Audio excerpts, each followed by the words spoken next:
Olá, nosso tema de hoje, dor na pessoa idosa. Gente, sentir dor por causa da idade, do envelhecer, não é normal. E a dor, muitas vezes, ela é subestimada. Vamos buscar uma série de orientações hoje sobre o tema, sinais de alerta, com uma super especialista, a doutora Giana Kuhl. Ela é médica neurocirurgiã, especialista em dor crônica, distúrbios do movimento e de mobilidade. Seja muito bem-vinda, doutora Giana. Obrigada, Lina. É um prazer estar aqui para tirar dúvida aí da audiência de vocês. E a dor crônica ela é muito subestimada na população idosa, né? E o envelhecer com qualidade tem que fazer parte do nosso planejamento de vida, com certeza. Então, por que a dor, que é tão comum, mas ao mesmo tempo ela é tão subdiagnosticada, doutora? Então, geralmente eu acho que muitas vezes ela passa despercebida, assim, como se fosse uma coisa. É normal sentir dor, é claro que é normal sentir dor, ele é um alerta do nosso corpo que as coisas não estão funcionando da maneira adequada.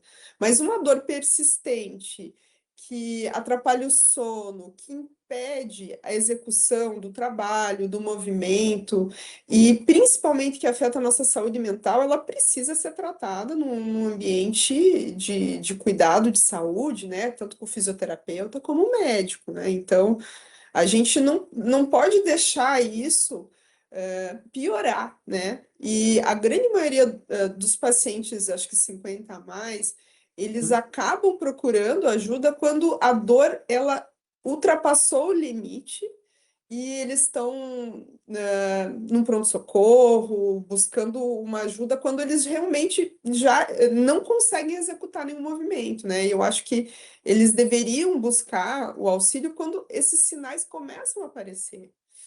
Até porque a dor acaba impactando muito na qualidade de vida, quer dizer, complica sono, aumenta risco de queda. Qual que é o impacto da dor em geral no dia a dia de uma pessoa?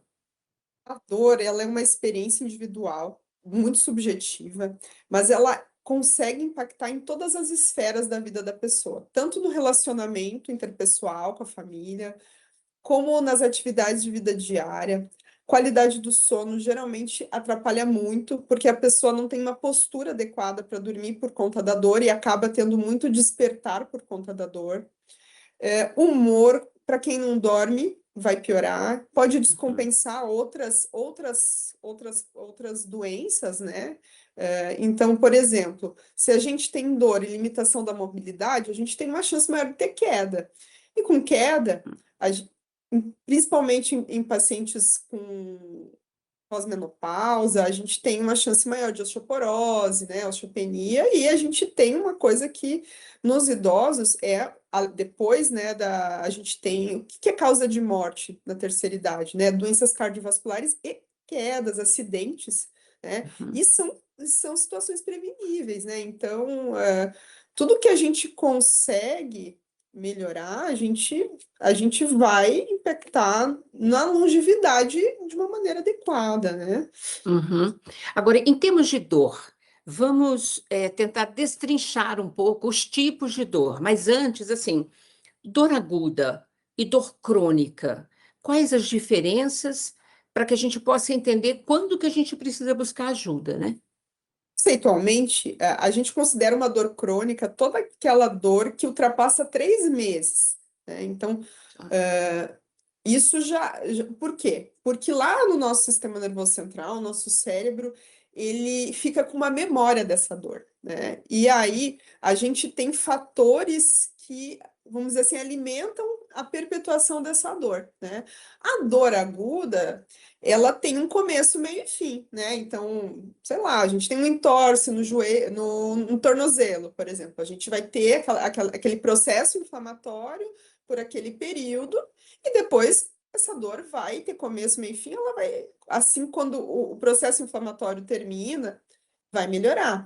Mas Uhum. toda dor que perpetua, ela ela tá disfuncional esse sistema, né? Então, essa dor a gente vai precisar estudar ela e entender por que que ela cronificou, né? E Uhum, aí buscar estratégias para a gente tratar, né? Então, por exemplo, pessoas que fazem esforço repetitivo e vão cronificando a dor, posturas erradas, a gente fala muito do uso do celular, né, da cervicalgia, uhum, posturas erradas de dormir, posturas erradas de trabalhar, tela, por exemplo, quem fica horas na frente do computador e não tem uma ergonomia de trabalho adequado, paciente que faz lesão de esforço repetitivo, né, faz sempre a mesma atividade, isso tudo vai acabar perpetuando uma dor crônica se a gente, lá no início da dor, a gente não ouve o nosso corpo e não vai em busca de um tratamento. E na pessoa idosa, na pessoa que tem mais de 50, 60, 70 anos, em geral, quais são as dores mais comuns e decorrentes do quê? A gente tem as dores relacionadas às quedas, né, que eu comentei, então as Uhum, fraturas acabam, se não bem tratadas, acabam perpetuando dores, né? E a gente tem as dores osteoarticulares, né? Então, a artrose, né? A uhum, artrose é uma consequência grave de dor, né? uhum, Principalmente tanto nas articulações da coluna, como dos joelhos, do quadril. E são as que acabam limitando muito a mobilidade das pessoas, né? Então, às vezes as pessoas acham que por ter artrose elas não devem se movimentar, e justamente é o contrário, né? Porque a gente tem que buscar, sim, um tratamento, claro, com medicamentos, às vezes com procedimentos, mas a impressão que dá é que eles vão se estagnar, se congelar, mas muito pelo contrário. A reabilitação física com uhum, fisioterapia, ela vai ajudar aquela articulação também naquele processo crônico a melhorar, né? Então, osteoartrose precisa de movimento também para melhorar, porque senão, em casos graves, a uhum. gente tem deformidade ortopédica e aí sim o paciente não vai, tem aquele membro congelado e não vai conseguir se movimentar, né?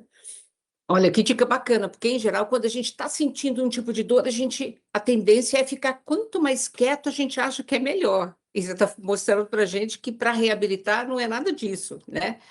Claro que a gente vai ter que ouvir o limite e fazer o movimento adequado, Tá. mas às vezes as pessoas idosas consideram o movimento coisas que não são movimento. Então, por exemplo, a gente brinca, ai, mas eu sou muito ativa no meu dia a dia, eu faço todas as coisas da minha casa. Isso não é atividade física e isso não é movimento que a gente considera um movimento que ajuda as articulações, né? Porque a gente está fazendo um esforço repetitivo que vai Uhum. sobrecarregar.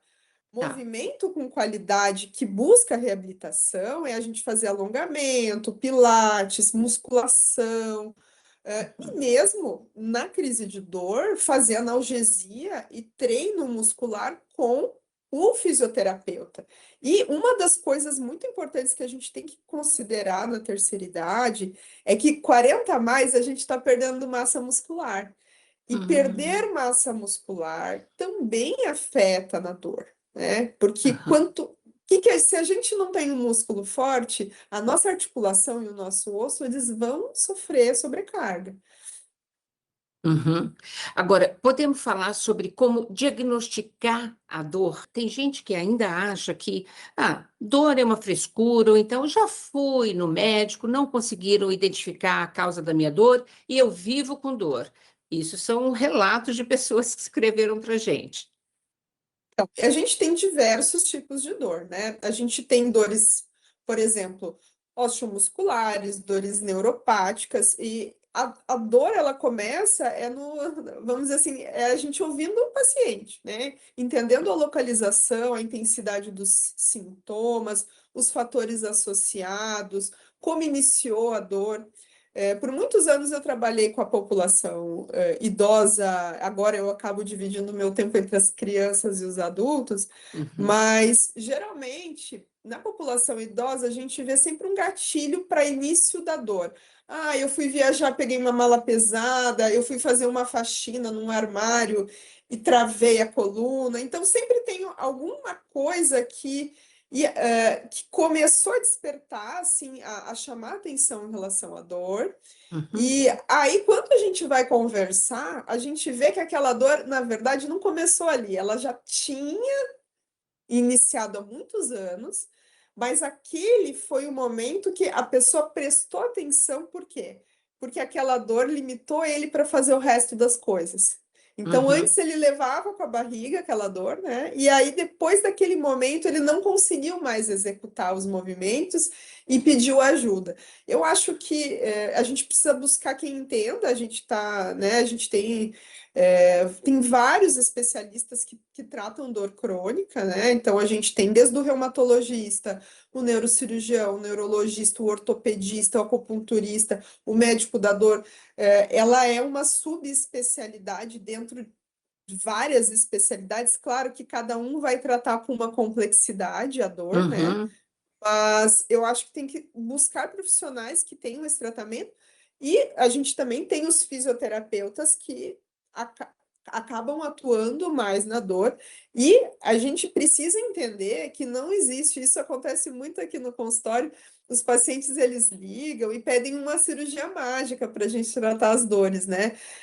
A uhum, dor, a cirurgia, alguns procedimentos cirúrgicos, eles vão sim ajudar muito na dor, principalmente nas dores neuropáticas, e osteomusculares, alguns procedimentos e bloqueios. Mas a dor, a gente não tem só, não existe um tratamento mágico para cuidar da dor, a gente tem que entender como que está a saúde mental, a gente tem que entender como que está o sono, a gente tem que entender o peso, massa muscular, todos esses fatores, como que é a rotina do dia a dia, o que que faz a dor aparecer, e uhum, entender e organizar toda essa cascata dolorosa para, sim, o paciente ter um tratamento adequado. Então, a gente não trata nenhum paciente sozinho, a gente precisa de todas essas equipes juntas e uhum, integradas para ter um cuidado de excelência. O fisiatra também, esqueci o fisiatra também, um médico que cuida muito da dor também. uhum. Nossa, perfeito. Eu vou precisar chamar um rápido intervalo, mas nós vamos falar como tratar a dor no próximo bloco, tá bom? Certo. Não sai daí, a gente volta já já.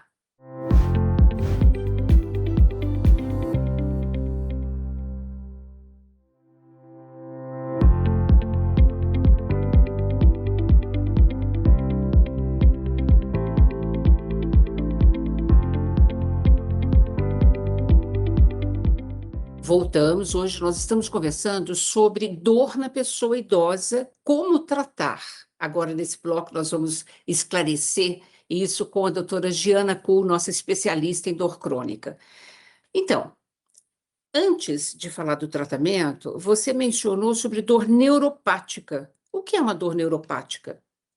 Então, a dor neuropática, ela é uma dor que está associada ao sistema nervoso central, como uma etiologia. A etiologia é a causa da dor. Então, nós temos vários tipos de dor neuropática. A dor ciática, a dor da hérnia de disco, que a gente fala, ela tem uma conexão. Então, aquela raiz machucada tem uma conexão com a medula, com o cérebro, e a gente tem a perpetuação dessa dor porque aquele sistema ele leva a informação dolorosa numa maneira errática. Então, por exemplo, eu tive uma hérnia de disco, melhorei da hérnia de disco, não tenho mais a hérnia, mas aquele meu nervo ficou doente, ficou lesado, que nem uma dor de dente. A dor de dente não deixa de ser também uma forma de dor neuropática. A nevralgia trigeminal, que é aquela dor de face, Uhum, grave que às vezes acontece também. Então, na parte oncológica também, a gente tem várias dores crônicas, né, desses pacientes que uhum, se curaram de cânceres que têm um componente neuropático da dor. Então, por exemplo, tem pacientes que fazem quimioterapia e Uhum. eles ficam com polineuropatia periférica, né? Então, eles ficam com alterações de sensibilidade relacionadas ao tratamento oncológico, né? Como se fosse uma Uhum. sequela do tratamento, mesmo que seja bem efetivo. Alguns fármacos usados na quimioterapia têm essa característica.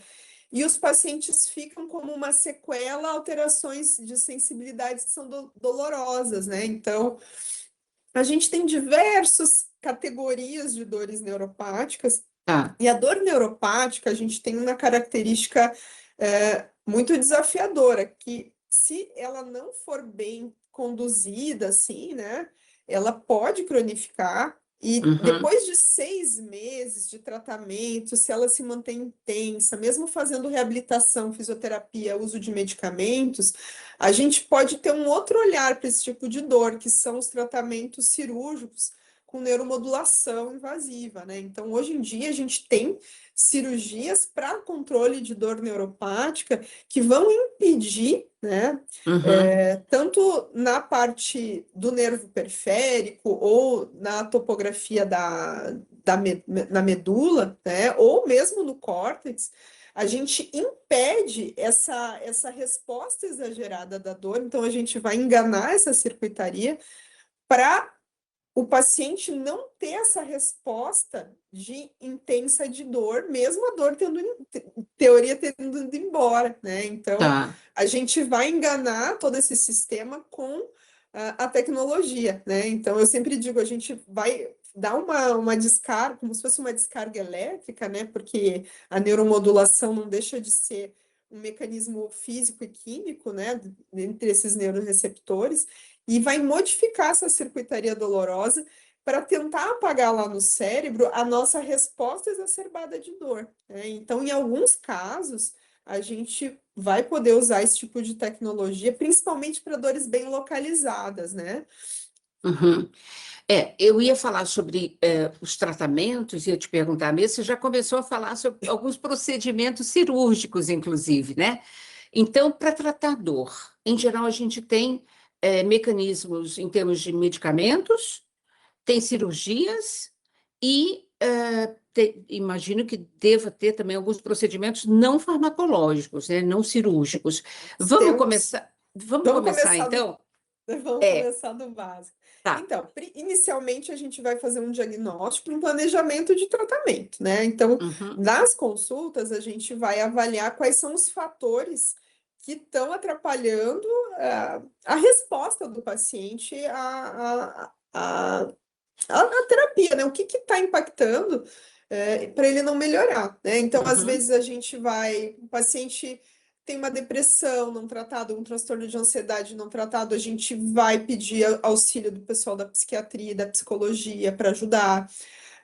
A gente vai ter que fazer um planejamento junto com o fisioterapeuta para estratégias de movimento, de controle de dor, nos uhum, alongamentos, nos treinos, de reabilitação. Mesmo compressas mornas ou geladas, né? As terapias físicas ajudam. A acupuntura é um tratamento ótimo também para algumas situações.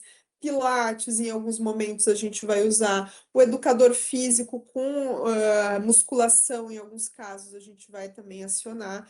E a uhum, gente tem, para pacientes com mais de 3 meses de dor, a gente tem sim ajuda farmacológica, a gente tem diversos medicamentos com um nível de evidência alto para controle de dor, tá? uhum, A gente chama hoje eles como neuromoduladores da dor, tá? Então, são medicamentos que, como classe, eles podem ser antidepressivos ou anticonvulsivantes, mas eles modulam o cérebro para diminuir a resposta dolorosa.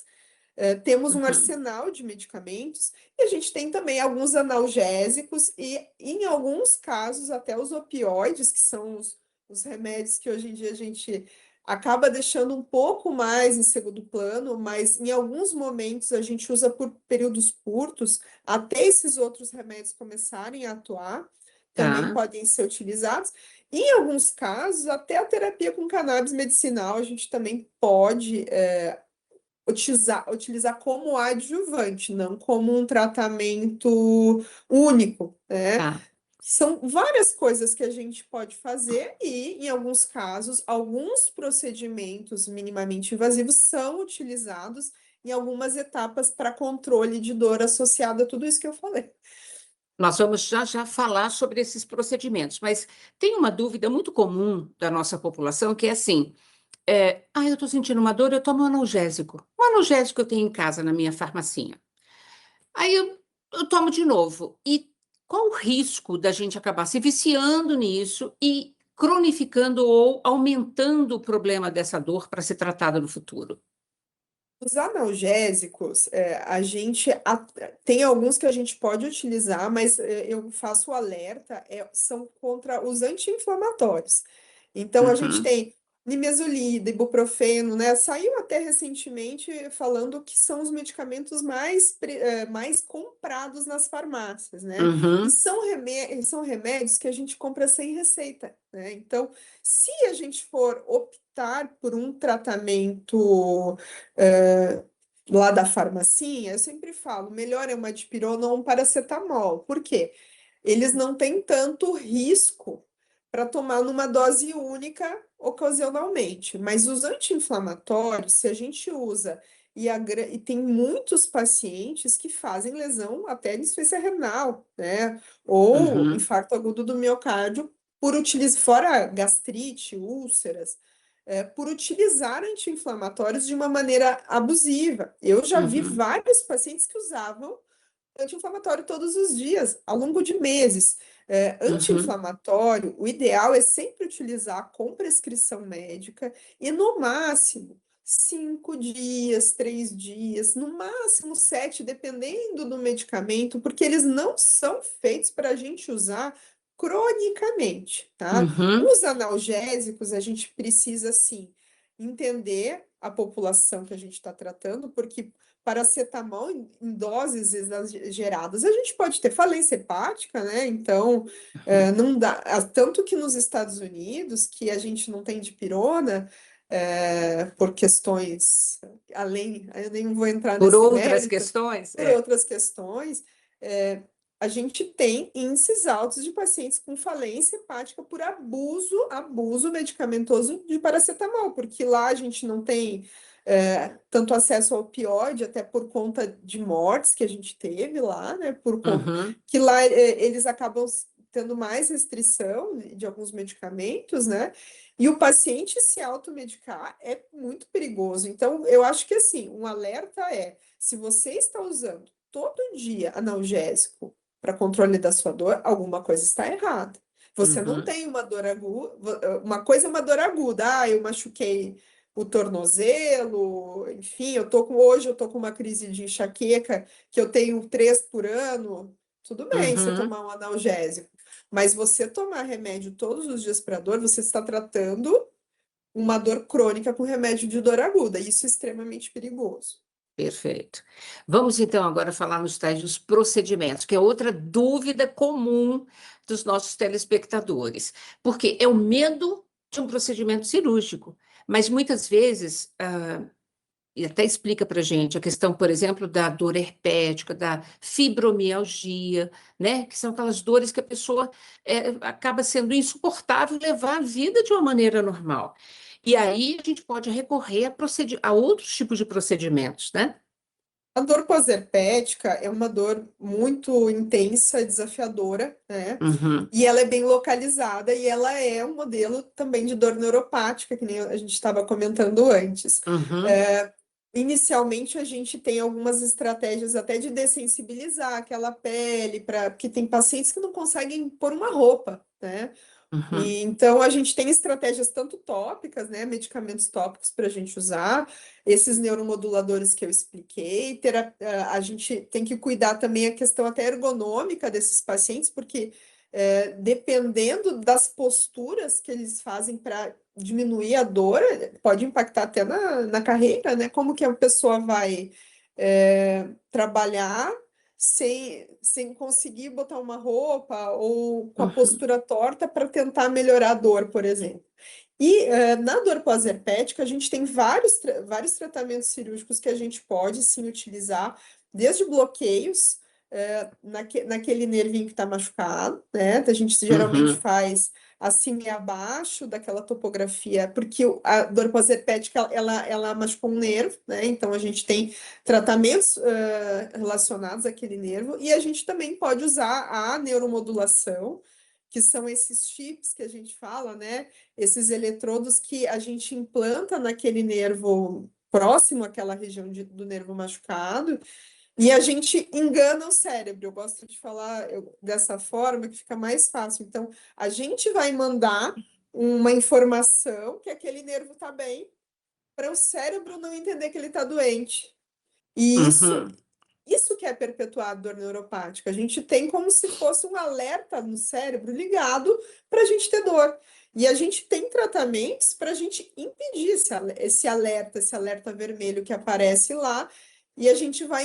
Esses tratamentos nada mais são do que impedir, né, que esse disparo de alerta de dor vá nos lembrar da dor, né? E esses dispositivos hoje eles são muito modernos, né? Então o paciente às vezes ele não tem nem a percepção quando o aparelho está ligado e desligado, né?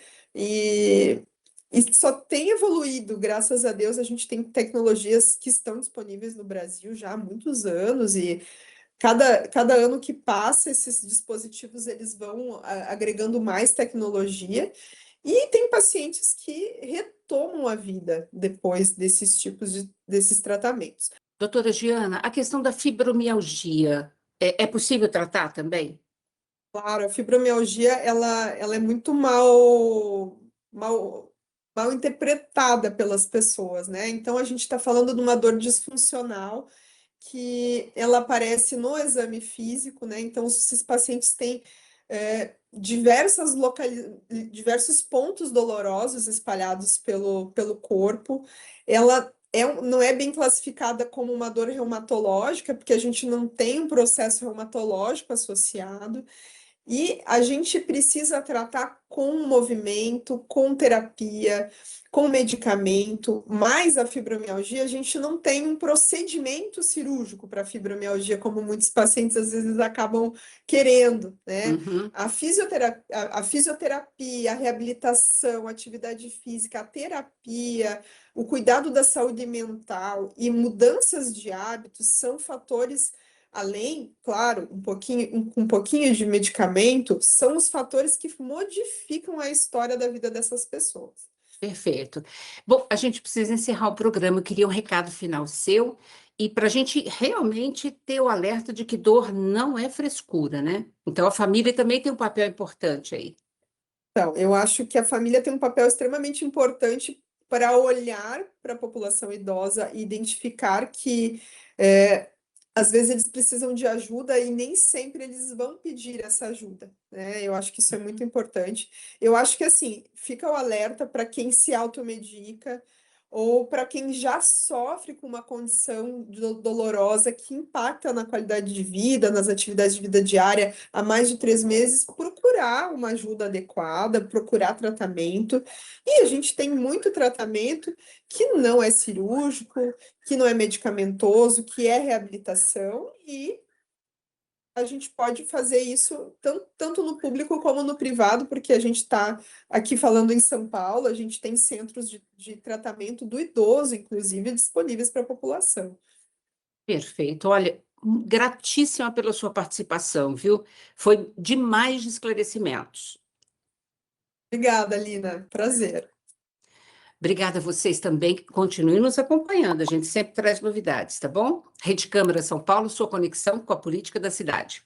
Beijo, gente. Obrigada e até a próxima.